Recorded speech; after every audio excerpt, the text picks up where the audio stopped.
قربنا وباركنا لنعمل صالحا في يدي رسالة التغيير. Bismillahirrahmanirrahim. Assalamualaikum warahmatullahi wabarakatuh. Alhamdulillah, assalatu wassalamu ala rasulillah wa ala alihi wa sahbihi wa man wala ila yaumil liqa'illah, amma ba'du. Alhamdulillah, panjatan, puja dan puji syukur kita haturkan kepada Allah yang telah memberikan kesempatan kepada kita, kemampuan kepada kita untuk terus mengkaji dan mengkaji ilmu Allah yang begitu luas layaknya samudera, bahkan lebih luas.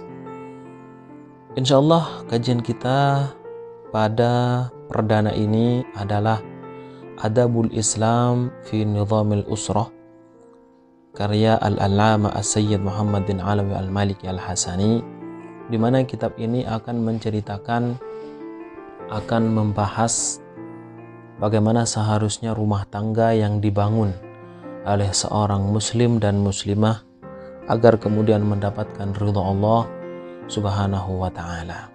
Kita mulai. Bismillahirrahmanirrahim. Faqala al-musannif rahimahullahu ta'ala wa nafa'ana bihi wa bi'ulumihi fid dharaini amin. Al-usratu fima qabla al-islam. Al-usratu fima qabla al-islam. Keluarga sebelum datangnya Islam.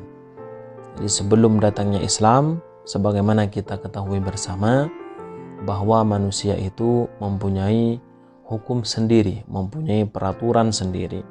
Kita lihat sejarah sebelum datangnya Islam. Kanatil usratu fima qabla al-islam mushattatatal anasir mutaqati'atal awasir la yasiluha rahim. Kekeluargaan sebelum Islam, tatanan kekeluargaan, peraturan kekeluargaan sebelum datangnya Islam itu rasnya bermacam-macam. Kemudian janji yang mereka ucapkan kepada orang lain selalu mereka putus. La yasiluha rahim. Silaturahim tidaklah mereka menyambungnya. Wala tashfa'u lahu qarabah, dan kerabat satu dengan kerabat yang lainnya tidak saling melengkapi. Qad khuyyima 'alaiha al-hiqd wa tadabur. Mereka sungguh telah dipayungi oleh kedengkian dan saling berpaling, saling bermusuhan. Wal baghdha wat tanahur. Jadi mereka juga dipayungi oleh kebencian dan menjegal satu sama lain. Wala tu'rafu lil mar'ati qimatun wala tukhfadu laha karamah. Dan perempuan tidak dikenal bahwa mereka mempunyai harga, mereka dijaga, tidak, bahkan mereka tidak mempunyai kehormatan sedikit pun. Famathalan kanatil mar'atu 'indal uthayniyin tu'baru min saqatil mata. Contohnya, perempuan bagi mereka orang-orang yang menyembah berhala itu dianggap sebagai sampah barang. Hatta innaha kanat tuba'u wa tushtara fil aswaq. Sampai-sampai mereka dijual, mereka ditawarkan untuk dibeli di pasar-pasar. Qad qudiya 'alaiha bil 'ubudiyyati wal idlal. Dan mereka sungguh ditetapkan menjadi seorang budak dan selalu mendapatkan kehinaan. Jadi perempuan sebelum datangnya Islam, baik itu di Arab, di India, di Persia, di Romawi dan tempat-tempat lainnya, tidak mempunyai harga sama sekali. Wa kadzalika hiya fi syara'il Hindil qadimah. Ini begitu juga perempuan di syariatnya orang-orang India yang dahulu kala, itu tidak mempunyai harga sama sekali. Wa kanat 'inda ba'dil umamil urubiyah. Dan di sebagian kaum Eropa, laisat laha hukukun syakhsiyatun fil milki. Mereka tidak mempunyai hak kepemilikan sama sekali. Wa innama khuliqat li khidmatir rajul. Perempuan diciptakan itu hanya untuk mengabdi bagi seorang laki-laki. Fala haqqa laha fi tamalluki malabisiha. Mereka enggak berhak untuk mempunyai baju yang mereka kenakan. Baju yang mereka kenakan itu bukan miliknya, melainkan milik suaminya. Wala fil amwal, bahkan hartanya juga milik suaminya. allati taktasibiha bi'araqil jabin, walaupun itu dihasilkan dengan keringat sendiri, dengan hasil usaha si perempuan sendiri, tapi tetap hartanya itu milik sang suami.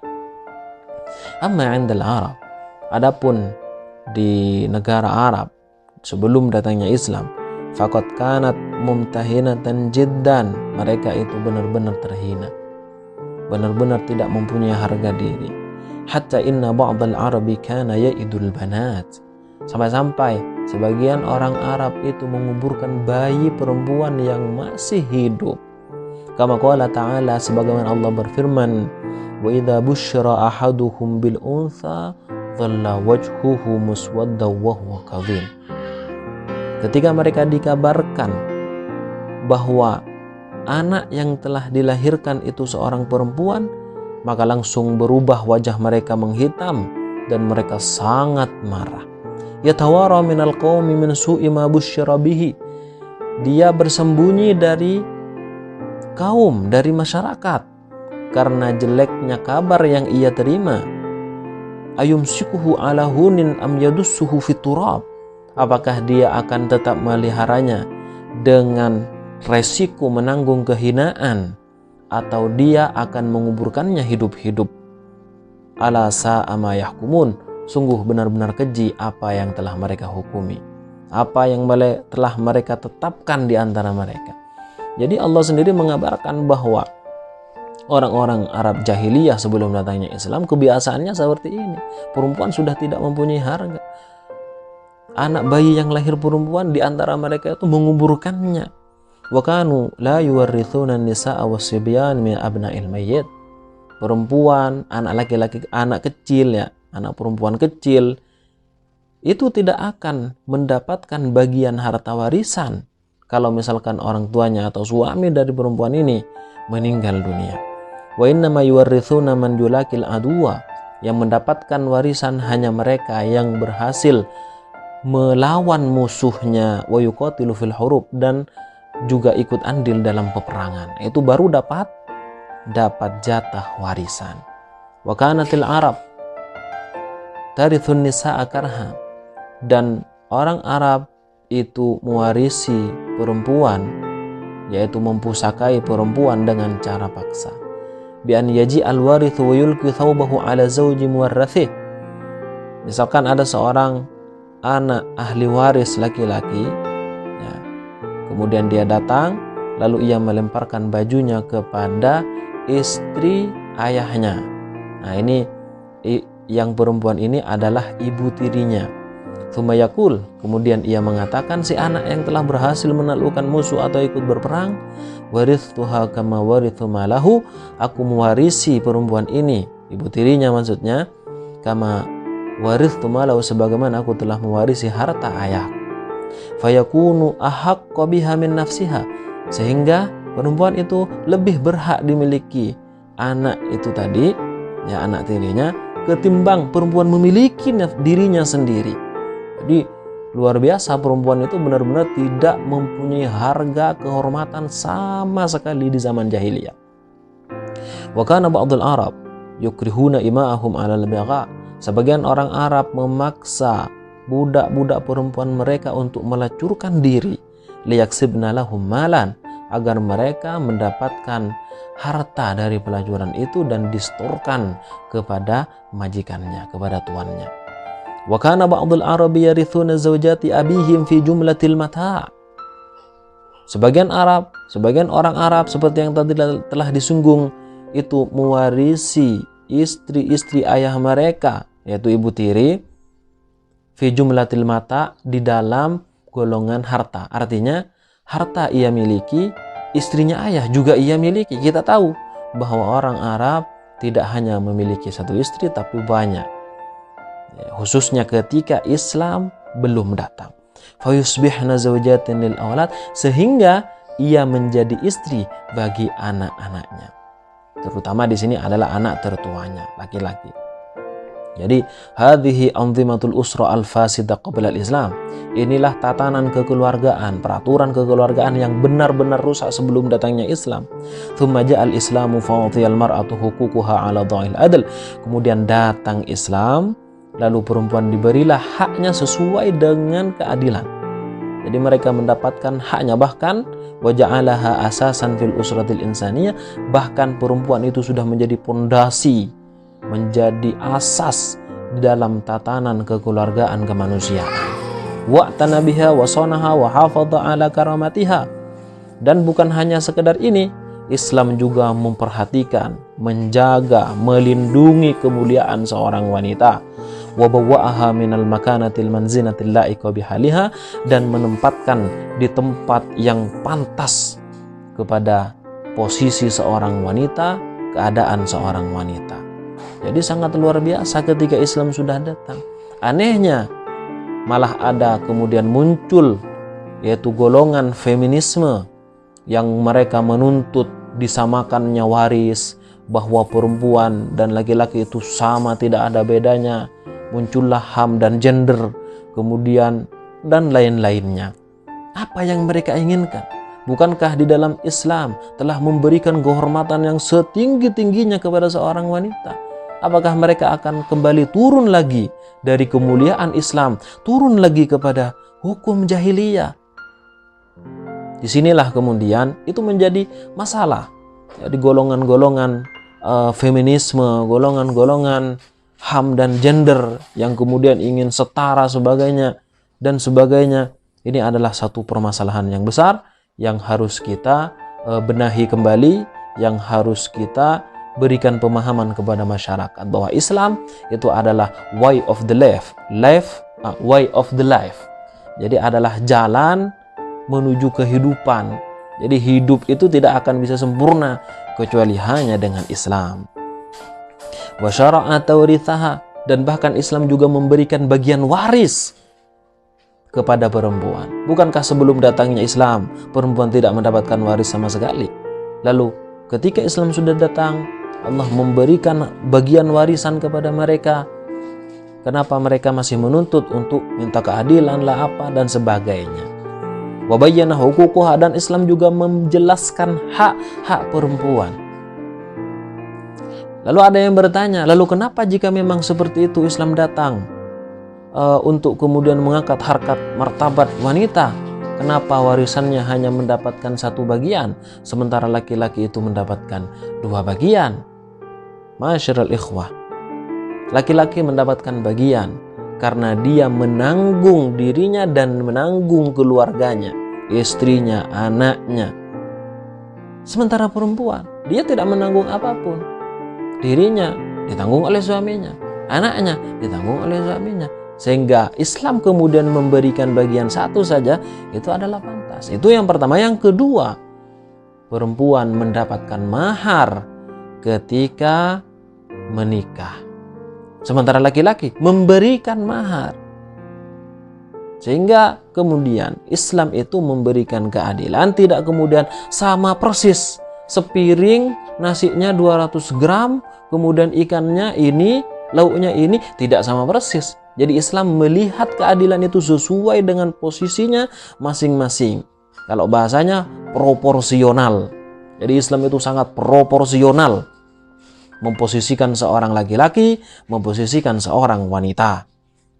Allah Subhanahu wa taala berfirman, "Lirrijali nasibum mimma tarakal walidani wal aqrabun, walin nisa'i nasibum mimma tarakal walidani wal aqrabun."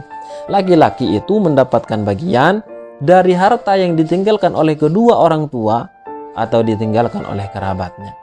Perempuan juga mendapatkan bagian dari harta yang ditinggalkan oleh kedua orang tuanya atau kerabatnya. Mimma qalla minhu aw kathur, baik hartanya sedikit ataupun banyak. Nasiban mafruḍa, tapi dengan ketentuan yang telah ditentukan, bagian yang telah ditentukan. Lebih rincinya dalam masalah ini adalah di dalam ilmu faraid.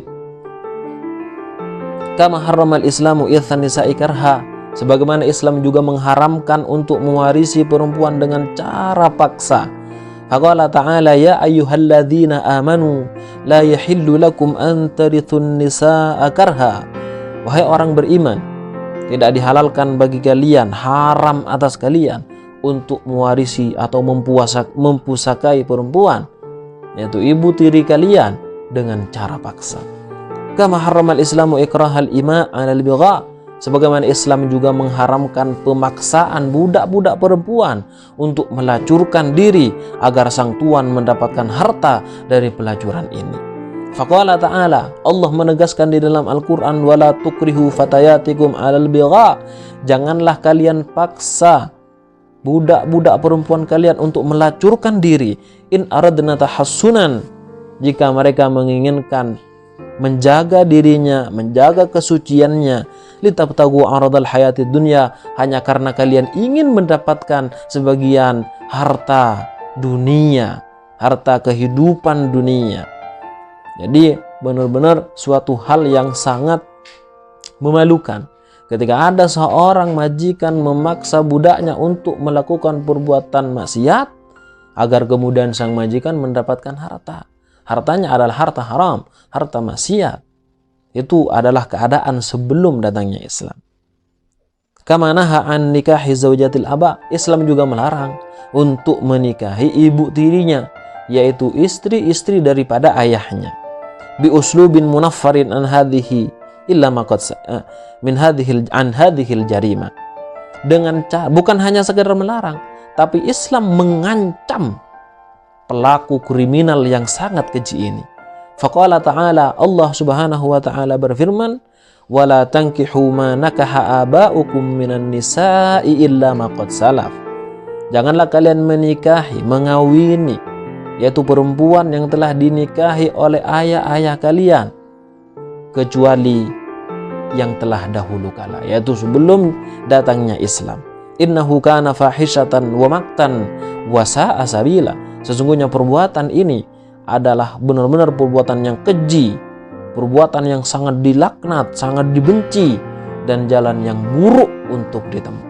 Oleh karena itu, ma'asyiral ikhwah, kita harus benar-benar bersyukur kepada saudara-saudara kita, saudari-saudari kita, semuanya benar-benar harus bersyukur atas apa yang telah Allah berikan, kemuliaan ini, kehormatan ini, yaitu dengan Islam. Oleh karenanya, Islam itu merupakan titik awal bagaimana seseorang akan mendapatkan kemuliaan, bagaimana seseorang akan mendapatkan kehormatan, bagaimana seseorang akan menjadi orang yang benar-benar dihormati oleh Allah, oleh malaikat-malaikat Allah subhanahu wa ta'ala. Makanya jangan sampai kita terbawa arus oleh aliran-aliran feminisme, kesetaraan gender, di mana mereka benar-benar berusaha untuk memadamkan cahaya Islam, akan tetapi Allah enggan, Allah tidak mau untuk memadamkan cahaya Islam, walaupun orang-orang kafir, orang-orang musyrik, orang-orang zalim itu menginginkan untuk padamnya cahaya Allah subhanahu wa ta'ala ini. Baik, kita lanjutkan insyaallah di pertemuan yang akan datang. Wal afu minkum, assalamualaikum warahmatullahi wabarakatuh. يا رب قربنا وباركنا لنعمل صالحا في يدي رسالة التغيير.